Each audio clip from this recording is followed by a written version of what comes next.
একটা দোয়া আছে যে দোয়াটা, যে কথাগুলো দোয়ার শুরুতে বললে এই দোয়াগুলো কবুল হবে ইনশাল্লাহ, এই বিষয়ে আপনি নিশ্চিত থাকতে পারেন।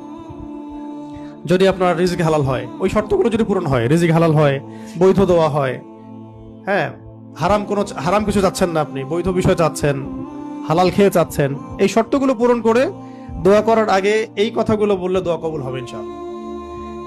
আমি তো আর বলতে পারবো না 100% কবুল হবে, এটা তো আমার পক্ষে বলা সম্ভব না, কিন্তু সবচেয়ে শক্তিশালী যে ওসিলাগুলো দোয়া কবুল করানোর জন্য সেটা এটা একটা। আমাকে যদি বলেন যে আপনার জানা মতো সবচেয়ে বেস্ট ওসিলা কোনটা দোয়া কবুল, আমি বলবো এটাই। এটার সাথে আরো একটা আছে, ওটা আরেকদিন বলবো ইনশাআল্লাহ। সেটা হচ্ছে আপনি আল্লাহ রাব্বুল আলামিনের এই একত্ববাদের ওসিলা দিয়ে দোয়া করবেন। আল্লাহ পাকের এই তাওহীদের ওসিলা দিয়ে, একত্ববাদের ওসিলা দিয়ে দোয়া করবেন। এইভাবে বলা, পরে শুনে আপনারা মুখস্থ করে নিয়েন। দোয়া করার আগে আল্লাহ পাকের প্রশংসা করা, আলহামদুলিল্লাহটাও আল্লাহ পাকের প্রশংসা, এবং রাসূল সাল্লাল্লাহু আলাইহি ওয়াসাল্লামের প্রতি দরুদ শরীফ পড়া একবার, অন্তত একবার, চাইলে আপনি অনেক পড়তে পারেন। এরপরে যে বিষয়টা আপনি চাচ্ছেন তার আগে বলা যে আল্লাহুম্মা ইন্নী